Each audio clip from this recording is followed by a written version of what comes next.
Vamos agora para um assunto que tem chamado a atenção dos brasileiros e ligado a um alerta à saúde.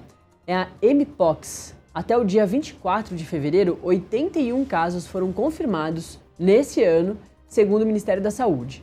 Para a gente entender mais sobre o tema, a gente vai conversar agora com o diretor do Departamento de HIV, AIDS, Tuberculose, Hepatites Virais e Infecções Sexualmente Transmissíveis, o Draulio Barreira Cravo Neto. Muito bom dia, doutor, é um prazer te ter aqui. Doutor, quando a gente estava aqui pesquisando, né, como que a gente vai falar sobre isso, quem que a gente vai entrevistar, e quando surge o seu nome, a gente fala, caramba, mas por que será que é alguém da parte, né, das doenças sexualmente transmissíveis? Eu queria, portanto, então, saber diretamente do senhor como que as pessoas podem se infectar com a Mpox e também, claro, como que a gente deve ficar em alerta em relação a esse espalhamento da doença. Bom dia, Natália. Sua pergunta é muito interessante e me proporciona uma resposta importante para todas as pessoas que nos veem e nos ouvem. Na verdade, a Mpox é uma doença viral e a transmissão não é sexual, ela é por contato. Então, diferentemente do HIV, de outras doenças sexualmente transmissíveis, não é pelo ato sexual em si, mas é pelo contato com a pessoa na fase da doença de Mpox.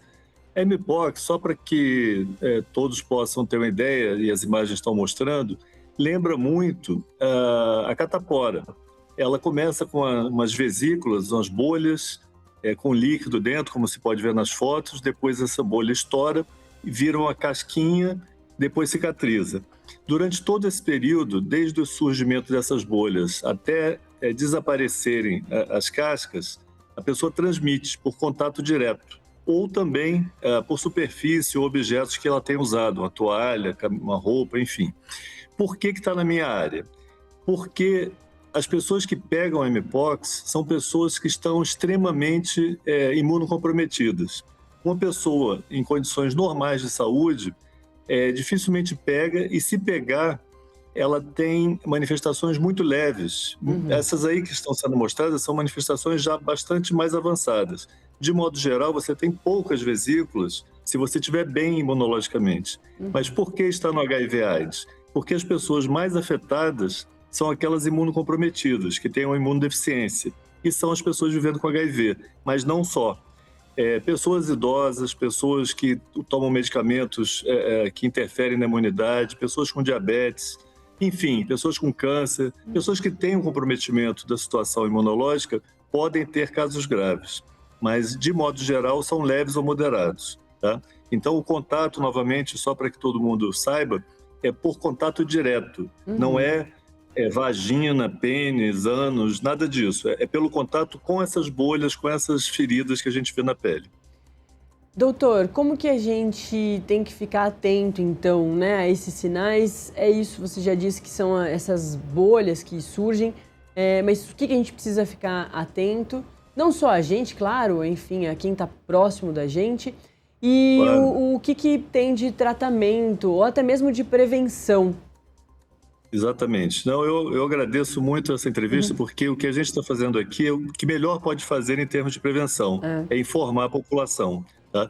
Em primeiro lugar, eu queria falar que a gente não vive uma situação de surto ou de epidemia.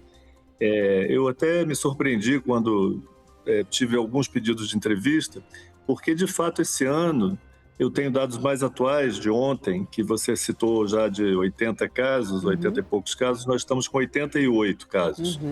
Mas nesse mesmo período, se a gente pegar a mesma data do ano passado, nós tínhamos 244. Então esse ano está se comportando de forma muito tranquila para a gente.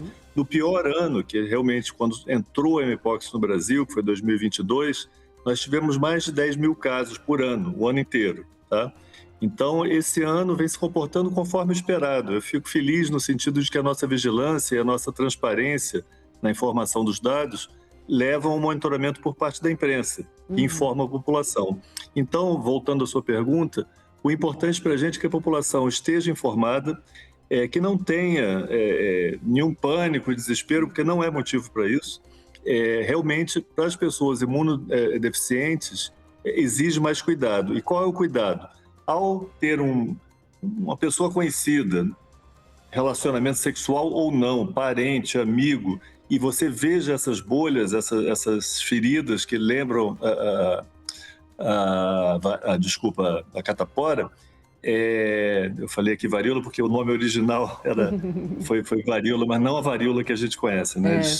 Enfim, mas então a pessoa com essas feridas deve ser mantida, primeiro buscar atendimento médico, e aí eu lhe digo que o tratamento não é específico, ele é de suporte, então é garantir o conforto, alimentação, hidratação, limpeza, mas não o único medicamento desenvolvido para mpox demonstrou-se ineficiente.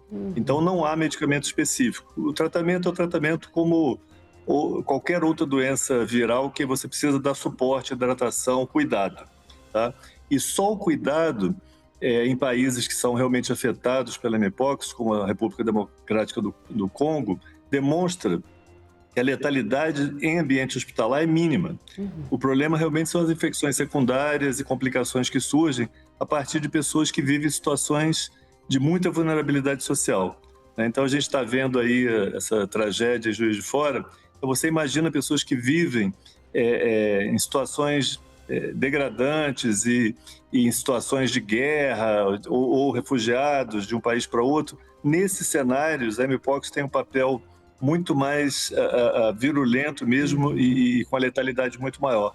No Brasil, em 5 anos, desde o surgimento em 2022, nós tivemos 19 óbitos em 5 anos. Esse ano não tivemos, ano passado não tivemos. E todos os casos, todos, sem exceção, foram de pessoas que tinham alguma doença de base importante. 18 delas viviam com HIV e tinham AIDS, a doença, por isso está no nosso departamento, e uma tinha câncer já no estado bastante avançado. Então, minha mensagem é de tranquilizar as pessoas no sentido de que não é uma doença que vai virar uma pandemia, uma epidemia, nada disso. Mas, óbvio, nós não podemos negligenciar. Ao surgirem essas bolhas, essas feridas, né, na pele que lembram a catapora, busquem serviço médico para que a gente possa evitar a transmissão de uma pessoa para outra. Perfeito. Eu acho que a gente ficou muito traumatizado com a pandemia da Covid, né, doutor? Por isso mesmo, quando surge uma doença assim, a gente fica quase que em pânico direto. Mas por isso que é tão importante da gente chamar os especialistas aqui e falarem pra gente da situação, de como tá a doença, o que a gente pode fazer, como ficar atento. A gente conversou com o Dr. Draulio Costa, do Ministério da Saúde, né, que vem aí do Departamento de Doenças Sexualmente Transmissíveis, trazendo os detalhes sobre a mpox, que a gente não precisa ter pânico. Doutor, muito obrigada, foi excelente, espero que a gente volte a conversar aqui muito em breve. Obrigado, Natália, bom dia para todos. Valeu.